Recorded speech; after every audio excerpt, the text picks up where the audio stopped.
इस कार्यक्रम के प्रायोजक हैं छोयांग health care India private limited.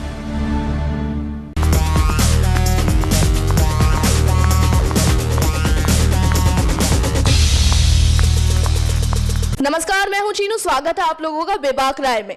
अंतर्राष्ट्रीय स्तर पर कहीं ना कहीं कच्चे तेल की कीमतें लगातार गिर रही हैं, लेकिन क्या इसका असर भारतीय बाजार पर पड़ रहा है? अंतर्राष्ट्रीय स्तर पर कच्चे तेल की कीमतों का असर कहीं ना कहीं पेट्रोल और डीजल के घटते दाम से इसका अंदाजा हम लगा सकते हैं, लेकिन महंगाई का कम ना होना अभी भी जनता के लिए कहीं ना कहीं चिंता का सबब बना हुआ है। आज की बेबाक राय का मुद्दा यही है। तो सबसे पहले एडविन जी, मैं आपसे जानना चाहूंगी कि जिस तरह पेट्रोल और डीजल के दाम कम हो रहे हैं, लेकिन कहीं ना कहीं बाकी चीजों पर इसका असर अभी कहीं देखने को नहीं मिल रहा। जिस तरह अगर हम बात करें किरायों की, बाकी अन्य साधनों की, तो उस पर इसका असर कहीं देखने को नहीं मिल रहा। इस बारे में आप क्या कहेंगे? बिल्कुल चीनू, मुझे याद है अभी भी जब मोदी जी मई के महीने में पीएम के पद पर बैठे थे, तो मेरे ख्याल से उस समय 108 रुपये के आसपास बैरल था, प्रति बैरल तेल का दाम अंतर्राष्ट्रीय जगत में। और अभी आप देखेंगे तो 47 के आसपास है, यानी कि 60% के आसपास ये घट चुका है। लेकिन यहीं अगर आप देखें तो कि ये हाल फिलहाल की बात करें तो $43 प्रति बैरल पहुंच गया है। अपडेट लगातार हो रहा है, ये और घट रहा है। मैं वही कहना चाह रहा हूँ कि अगर आप ओवरऑल बात करें कि 71 रुपये के आसपास तेल की कीमत थी, अब देखें तो आप 61 रुपये के आसपास, यानी कि सिर्फ 15%। और अंतर्राष्ट्रीय बाजार में कम हुआ है 60 से 62% के आसपास। तो बड़ा मेजर गैप हो गया है कि भले ही अंतर्राष्ट्रीय जगत में कीमतें कम हो रही है, लेकिन हमारे यहाँ पे उसका असर कम देखने को मिल रहा है। जो आप बात सही कह रही हैं कि ना जो यातायात की जो सुविधाएं हैं उसमें पैसे कम हो रहे हैं, ना बाजार में जो एक आम आदमी चीज़ खरीदने जाता है उसकी वही की वही कीमत है। तो मेरे ख्याल से इसका कोई बहुत ज़्यादा फ़ायदा जो आम आदमी उसको देखने को मिल रहा हो, मुझे तो नहीं लगता चीनू जी ऐसा। बट ये है कि ये हम सुकून की बात मान सकते हैं कि 10 रुपये जो है तेल की कीमतों में गिरे हैं, तो ये थोड़ा सुकून देने वाली खबर। लेकिन जितना व्यापक असर इसका दिखना चाहिए हमें, इन बीते 6 महीनों के अंदर, वो मेरे ख्याल से मुझे नज़र नहीं आ रहा अभी तक भी चीनू। इस प्रभाव के चलते कहीं ना कहीं हमारा रुपया पिछले साल के मुकाबले मजबूत हुआ है। वो 63 रुपये तक, मतलब 63 रुपये उसकी कीमत कुछ पहुंच गई है। इस बारे में आप क्या कहेंगे? देखिए, मैं फिर वही कहता हूँ, आप आंकड़ों मत खेलिए। आप सीधा ये बताइए कि जनता आपसे ये उम्मीद कर रही थी, जो मटर कल की डेट में 6 महीने पहले 30 की थी, वो आज भी 30 की है, या वो 30 से भी 32 हो गई होगी। तो उसमें कमी कहाँ है? मैं बस महत्वपूर्ण बात यही कहना चाहता हूँ कि आम जनता को, अगर आप ज़मीनी स्तर की बात करते हो, तमाम आंकड़े गिनाते हो, तमाम चीज़ें गिनाते हो कि हम ऐसा कर रहे हैं, हम अंतर्राष्ट्रीय जगत में ये पहल कर रहे हैं, इस तरह की चीज़ें हम लेके आ रहे हैं, इस तरह की कीमतें हम गिराने के प्रयास में, लेकिन कहाँ गिर रही हैं? 6 से 8 महीने के बीच आप देखिए, तमाम तरह की चीज़ें गिरी। 60% जो बता रहा हूँ, तेल की कीमत अंतर्राष्ट्रीय स्तर पर कम हो गई, और सारा कुछ तेल से डिपेंड है। कोई भी ट्रांसपोर्टेशन में आप देखिए कि सब्जी अगर 50 किलोमीटर दूर से आती है तो ट्रक या किसी और साधन के सहारे तो आएगी, उसमें तेल खर्च हो रहा है, तो वो व्यापकता नहीं आ रही उसमें जो आनी चाहिए। आज भी सब्जी के दाम वही की वही हैं, दूध के दाम वही की वही, यानी कहने का मतलब जब जो भी चीज़ आप लेके बैठो उसमें आपको कहीं कमी मेरे ख्याल से तो नज़र नहीं आ रही अभी तक चीनू जी। कहीं ना कहीं महंगाई अब भी एक बड़ा सवाल है, और आम जनता के लिए वाकई जिस तरह महंगाई से वो जूझ रहे हैं, आने वाले समय में और भी उनकी परेशानियां बढ़ सकती हैं। एडविन जी का इस बारे में ये कहना है। अक्षय जी, आप क्या कहेंगे इस बारे में? देखिए चीनू जी, जो अर्थशास्त्र में राजनीति शास्त्र घुसेड़ा जा रहा है या जबरदस्ती वो राजनीतिकरण किया जा रहा है उसका, वो एक अच्छी बात नहीं है। सारी सरकारें क्रेडिट ले रही हैं अपना, और ये कह रही हैं कि तेल की कीमतें उनके समय में कम हुई हैं। ये अंतर्राष्ट्रीय स्तर पर कम होती आ रही हैं, और ऐसा सिर्फ भारत में नहीं हुआ है, और देशों में भी हुआ है। कहीं पे उसका नेगेटिव असर पड़ा है, कहीं पे पॉजिटिव असर भी पड़ा है। आप ये देखिए कि लोगों की परचेजिंग पावर खत्म हो गई। शुरू में अभी जनवरी जो 2015 शुरू हुआ था, जब तेल की कीमतें एक बार फिर से 3 रुपये के आसपास गिरी थी, उस समय में आपने देखा होगा कि हमारा बाजार कुछ नीचे आ गया था। तो वो नीचे आने का असर भी यही था कि कहीं ना कहीं एक हमें चुनौती मिल रही थी कि क्राइसिस आने वाले हैं। तो इसको अगर अर्थशास्त्रीय संदर्भ में देखा जाए तो ये बहुत बड़ी अच्छी खबर नहीं है, और अगर इसको राजनीतिकरण में देखा जाए तो लोग अपनी पीठ जबरदस्ती थपथपा रहे हैं। आपका कह रहे हैं कि राजनीतिक दल अपनी रोटियां सेक रहे हैं इस पूरे मामले में। रोटियां सेक रहे हैं, और ये बहुत अच्छी बात नहीं है। अच्छी बात वैसे भी नहीं है। आम जनता के संदर्भ में अगर सोचा जाए तो कीमतें वहीं की वहीं बैठी हुई हैं। कोई हमारे यहाँ इंडस्ट्रियल ग्रोथ नहीं हो रहा है। जिस हिसाब से तेल की कीमतें घटी हुई हैं, उस हिसाब से इंडस्ट्रियल ग्रोथ होना चाहिए। तो ये कोई बहुत अच्छी खबर नहीं है कि तेल की कीमतें घट गई हैं। कीमतें घटने के बाद भी देश में किसी तरह का विकास देखने को नहीं मिल रहा, ये अक्षय जी का मानना है। दीक्षा जी, आप क्या कहेंगे इस बारे में? चीनू जी, मैं आपकी बात से बिल्कुल सहमत हूँ। जिस तरह से राजनीतिक दल अपनी रोटियां सेक रहे हैं इस मामले पर, हाल फिलहाल में सरकार का कहना था कि तेल की कीमत, पेट्रोल की कीमत लगातार ढल रही है, नीचे गिर रही है, तो उसमें हमारी पार्टी का हाथ है। जबकि ऐसा कुछ नहीं है। अगर अंतर्राष्ट्रीय तौर पर देखा जाए तो इसमें एक अहम भूमिका अंतर्राष्ट्रीय बाजार ने निभाई है। अभी अमेरिका में हाल फिलहाल में 20 नए कुएं खोदे गए हैं पहाड़ों में पेट्रोल के, जिसके चलते उसके भी कीमतों पर असर काफ़ी पड़ा है। लेकिन राजनीतिक पार्टियां अपनी वाहवाही लूटने में लगी हुई हैं इन सब के बीच में। ये सब चीज़ें गलत हैं। अगर कोई चीज़ अंतर्राष्ट्रीय तौर पर बढ़ रही है तो उसका आम जनता को उसके लिए बेवकूफ़ ना बनाया जाए। साथ साथ मैं ये भी कहूँगी, हाँ, अगर रोटी सब्जी इन चीज़ों की बात की जाए तो इसमें कोई राहत नहीं है। अगर वाकई में हर एक आम आदमी के पास कार तो नहीं। अगर हम बात करें यातायात के साधनों की, तो उनका किराया भी कहीं ना कहीं कम होना चाहिए। देखिए, यातायात के साधनों की बात करें, जैसे मेट्रो जी, इन चीज़ों में तो किसी तरह का कोई भी कमी नहीं आई है अब तक। माना कि पेट्रोल डीजल के दाम कम हो रहे हैं, तो वो इस तरह से अभी तक किराए में तो खैर कोई कमी आ नहीं पाई है, तो क्या फ़ायदा। दीक्षा जी का मानना है कि आम जनता को राहत नहीं मिल पाई है कच्चे तेल की कीमतें घटने के बावजूद भी। कीर्ति जी, आप क्या कहेंगे इस बारे में? मोदी सरकार आने पे लोगों को बड़ा वो था, विश्वास था कि बहुत सारी चीज़ें तब्दील होंगी। आम गृहिणी जो है वो तो उस चीज़ से मुक्ति से है कि वो अगर चीज़ें उसको सस्ती मिल रही है, सब्जियां सस्ती है, घर का खर्च वो कम पैसों में चला पा रही है, तो उसके लिए बहुत अच्छा है। अब तेल के दर अगर अंतर्राष्ट्रीय स्तर पे गिरते हैं तो जब सब्जी लेने जाओ तो कहते 2 रुपये बढ़ गए तो सब्जी महंगी हो गई। अगर तेल के दाम गिर गए हैं तो सब्जी नहीं सस्ती हुई है, सब्जी वहीं की वहीं है। अगर 20 रुपये वो कोई चीज़ थी तो 30 रुपये किलो है, 40 रुपये किलो है। तो आम गृहिणी, आम लोगों के लिए इसका कोई फ़ायदा नहीं है। तेल के दाम अंतर्राष्ट्रीय स्तर पर गिरे बड़े, उनसे कोई लेना देना नहीं है। सरकार जो होती है वो मजबूत अपनी राजनीति के हिसाब से इस चीज़ का अपने वश में रखती है और किस तरह से इसका दाम बढ़ा जाए, हर चीज़ को करी जाए, कम्यूटेंस करी जाए, पब्लिक को उसका फ़ायदा पहुंचाया जाए, टैक्सी सर्विसेज में ये हो, ये सब चीज़ों में कोई दर में कोई फ़र्क नहीं पड़ता। हर बार दिखने को मिलता है कि बढ़ोतरी ही हो रही है। तो इस तेलों के दामों से अंतर्राष्ट्रीय पे कुछ नहीं फर्क नहीं पड़ने वाला, चाहे वो बैरल बढ़ जाए या घट जाए। मेरा ये मानना है कि इससे हमारी जो सरकार है इस बारे में कुछ नहीं कर रही है। राजनीतिकरण करने के बजाय सरकार को जरूरत है कि कुछ महत्वपूर्ण कदम उठाए जाएं, जिसके चलते आम जनता को भी तेल और डीजल की दाम घटने का फायदा पहुंच सके। तो एडविन जी, आप क्या कहेंगे इस बारे में? सरकार ऐसे क्या कदम उठाए जिससे कि आम जनता को थोड़ी राहत मिल सके इस महंगाई के दौर में?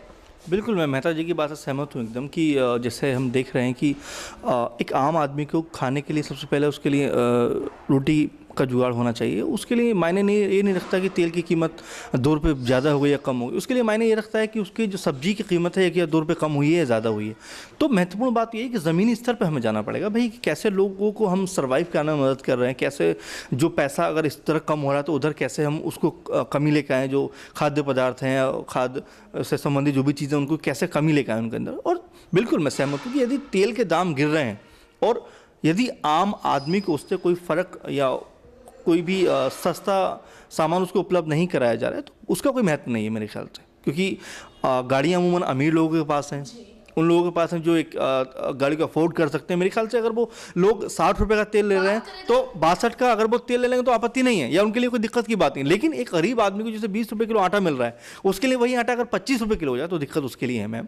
तो सबसे पहले ये होना चाहिए कि हमें कैसे इन जो तेल की कीमतें अंतर्राष्ट्रीय स्तर पर कम हो रही हैं उसको कैसे प्रभाव में ला के इस जो महंगाई को कम किया जाए। मैं बताना चाहूँगा कि उत्पाद शुल्क की बात करूँगा कि पेट्रोल के दामों में तकरीबन 5 से 6 रुपये का उत्पाद शुल्क गवर्नमेंट ने बढ़ा दिया है, डीजल में बढ़ा दिया। यानी सीधा सीधा मतलब ये गवर्नमेंट उसमें फ़ायदा ले रही है। और हम बात करते हैं गरीब आदमी को फ़ायदा देने की। यहाँ पर अगर हम देखें, मोदी सरकार जो आई ही इस बेस पे है कैसे गरीबी कम की जाए, लोगों तक कैसे सुविधाएं पहुँचाई जाए, तो उसका कहाँ महत्व नज़र आ रहा है? मुझे तो कोई महत्व नज़र नहीं आ रहा है। आप 6 रुपये उत्पाद शुल्क बढ़ा देते हो, आप पेट्रोल पर आप 5 रुपये 6 रुपये का डीजल पर शुल्क बढ़ा देते हो, तो आप कहाँ कम कर रहे हो उसको? यदि 15% आपने सिर्फ महंगाई के जो तेल के दाम कम हो रहे हैं उस पर 15% आपने कम किया है, जबकि अंतर्राष्ट्रीय स्तर में वो 60 से 62% कम हो चुका है। तो बहुत बड़ा गैप है मैम। और हम अगर इस तरह की बातें करते हैं, इस तरह की चीज़ें लेकर आते हैं सामने, तो मेरे ख्याल से उसका अस्तित्वहीन है। क्योंकि जब एक जो ज़मीन से जुड़ा हुआ इंसान है या गरीब इंसान है या वो इंसान जो सबसे पिछली पंक्ति में खड़ा हुआ है, उसी को अगर फ़ायदा नहीं है तो मेरे ख्याल से इसका कोई मायने नहीं है, कोई बेमाने चीज़ें सभी। तो कम से कम मोदी सरकार या उसके साथ में जितने भी लोग काम कर रहे हैं या हमारी सरकार जो काम कर रही है, उसका पहला मोटिव ये होना चाहिए कैसे इस कमी को या इस जो दामों में घट रहा है दाम, उसको कैसे हम सबसे पिछले जो पायदान पर खड़ा है उस आदमी तक पहुंचाएं। सबसे पहले मोटिव ये होना चाहिए। बिल्कुल सही, एडविन जी ने बहुत सही बात बताई। बात करें अगर हम भारत की कुल आबादी की तो अधिकतम जनसंख्या गरीब लोगों की है। अक्षय जी आप क्या कहेंगे इस बारे में? जिस तरह ये पेट्रोल डीजल के दाम तो कम हुए हैं, फिर भी आम जनता उतनी राहत महसूस नहीं कर रही है, जो फायदा उन तक पहुंचना चाहिए वो उन तक नहीं पहुंच पा रहा है। जी चीनू, बिल्कुल मैं एडविन जी की बात से बिल्कुल सहमत हूँ। उन्होंने एक बात बहुत अच्छी कही कि अंतर्राष्ट्रीय बाजार में जिस तरह से तेल की कीमतें एकदम से 60 से 70% कम हुई हैं, और यहाँ पे पेट्रोलियम कंपनी जो हैं उन्होंने तेल की कीमतें कुछ भी ज़्यादा कम नहीं की हैं। उस हिसाब से बहुत कम वो रेशियो है, जबकि वो आधे से भी नीचे आ गया है। अगर हम जून 2014 से देखें और अब तक देखें तो सीधे सीधे बहुत अच्छी कीमतें नीचे गिरी है अंतर्राष्ट्रीय बाजार में, और भारत में देखें तो बहुत कम ही ऐसा रेशियो आया है। जो 71 रुपये किलो 71 रुपये लीटर पेट्रोल था वो सीधे सीधे आपका 62 या 63 तक पहुँचा है। इससे ज़्यादा कोई ख़ास हमें असर देखने को नहीं मिलता है। वहीं मैं एक चीज़ और ऐड करना चाहूँगा चीनू, कि अभी ये 3 महीने के बाद जिस ढंग से ये नीचे आई है धड़ाम से, उसी ढंग से ये ऊपर चढ़ेंगी, और उस समय देखने वाली बात होगी, उस समय वाहवाही लूटने वाली बात होगी कि क्या सरकार उस समय भी यही स्तर को बरकरार रख पाती है या नहीं रख पाती है। ये सबसे बड़ा सवाल होगा मोदी सरकार के ऊपर। अभी दिल्ली में जिस तरह से विधानसभा के चुनाव हो रहे हैं तो इसमें बार बार बातें उठाई जा रही हैं कि तेल की कीमतें कम कर दी हैं सरकार ने, और विपक्ष भी और बार बार निशाना घेर रहा है कि ये महंगाई क्यों नहीं कम की जा रही है। ये चीज़ें सरकार के हाथ में नहीं है चीनू। अगर सरकार के हाथ में होती तो तेल कंपनियां अपनी मनमर्जी से कीमतें कम नहीं करवाती। अगर सरकार के हाथ में होती वो तुरंत ही उसको आधे से ज़्यादा कर लेती और ज़्यादा वाहवाही लूटती। लेकिन कहीं ना कहीं तेल कंपनियों का जो कड़ा रवैया है, जो उसे तेल कम करने में नीचे कर रहा है, वो कहीं ना कहीं एक बहुत बड़ा रीज़न है चीनू। बहुत ही अच्छी चीजों की ओर अक्षय जी ने हमारा ध्यान आकर्षित कराया। दीक्षा जी आप ताल्लुकात रखती हैं अक्षय जी की बातों से? जी बिल्कुल चीनू जी, अक्षय जी बिल्कुल सही कह रहे हैं। मेरा मानना ये है साफ सीधा, जो एक महंगी गाड़ी खरीद सकता है वो शायद 10 रुपए महंगा पेट्रोल भी अपने लिए खरीद सकता है। मुझे नहीं लगता वो कोई इतनी बड़ी चीज़ होगी। लेकिन बात करें अगर वाकई एडविन जी ने सही कहा, पिछली पंक्ति में खड़े लोगों को तो उन्हें क्या राहत है? ना तो वो स्कूटर चला रहे हैं, ना ही वो मोटरसाइकिल चला रहे हैं, ना ही वो गाड़ियां चला रहे हैं। तो आखिर पेट्रोल की कीमतों का उन पर क्या असर पड़ रहा है? मैं एक चीज कहना चाहूंगा। अक्षय जी अब आप बताइए कि आप दीक्षा जी की बात से सहमत हैं? दीक्षा कह रही हैं कि आम आदमी को क्या फर्क पड़ता है गाड़ी पेट्रोल की कीमत कम होने का। मैं कहता हूं कि फर्क पड़ता है। अगर वो पब्लिक ट्रांसपोर्ट से सफर कर रहा है, वहां पे किराए में कैसे कमी हो रही है। जैसे जो पब्लिक कन्वेंस में आना जाना यातायात के साधनों को यूज करता है आदमी, रोडवेज की बसेज हैं या फिर बहुत सारे ऐसे कन्वेंस हैं उनको करता है, तो वहां पे क्यों नहीं कम हो रहा है? अक्षय जी जी बिल्कुल सही बात अक्षय जी ने बताई। एडविन जी आप इस बारे में क्या कहेंगे? मैं एक सवाल मैं बोलना चाह रहा था, एडविन जी से जानना चाहेंगे पहले वो इस बारे में क्या कहते हैं। एडविन जी आप बताइए। मैं एक ज़्यादा तो मैं बोल दूं। बिल्कुल अक्षय जी की एक बात से सहमत हूँ। जिससे सियासत हो रही है, सही बात है कि गवर्नमेंट अपना क्रेडिट लेना चाहती है। अब कल की डेट में अगर तेल के दाम आगे बढ़ते हैं तो क्या करेंगे वो? तो सारा का सारा ठीकरा कंपनियों फोड़ देंगे। कंपनियां तेल बढ़ा रही हैं या तेल के दाम बढ़ा रही हैं, तो बिल्कुल इस पर सियासत जितनी ना हो उतना अच्छा, क्योंकि ये सब ऐसे मुद्दे हैं जो एक ज़मीन से जुड़े हुए इंसान के लिए उतने ज़रूरी जितना एक हाई लेवल के आदमी के लिए ज़रूरी है। तो मेरे ख्याल से इन सब मुद्दों पे सियासत और राजनीति ना हो वो ज़्यादा अच्छा है। अब जैसे आप अक्सर बोल ही रहे थे कि सियासत हो रही है। अभी बीजेपी की रैली में उनके एक मंत्री नेताजी बोल रहे थे कि हमने 10 से 8 बार तेल के दाम कम करा दिए। अब कल की डेट में 10 से 8 बार अगर तेल के दाम बढ़ जाएंगे तो क्या मंच पे खड़े होकर वो बात ये कहेंगे हमें 10 से 8 बार तेल बढ़वा दिए?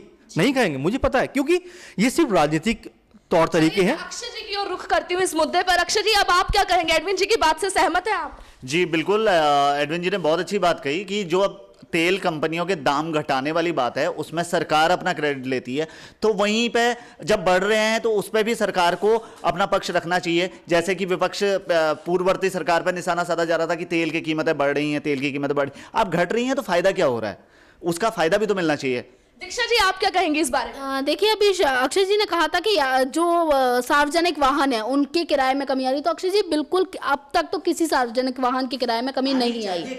आनी चाहिए एग्जैक्टली, लेकिन अब तक नहीं आ पाई है। वो फायदा सिर्फ गाड़ी वालों को हो रहा है जो रोज अपनी गाड़ियों में पेट्रोल भरवाते हैं, उन्हें शायद 10 रुपए कम पेट्रोल अब भुगतना पड़ रहा है। मगर आम जनता को चर्चा तो यूं ही चलती रहेगी, लेकिन फिर भी अहम मुद्दा यह है कि आम जनता तक कब राहत पहुंचेगी, महंगाई कब कम होगी।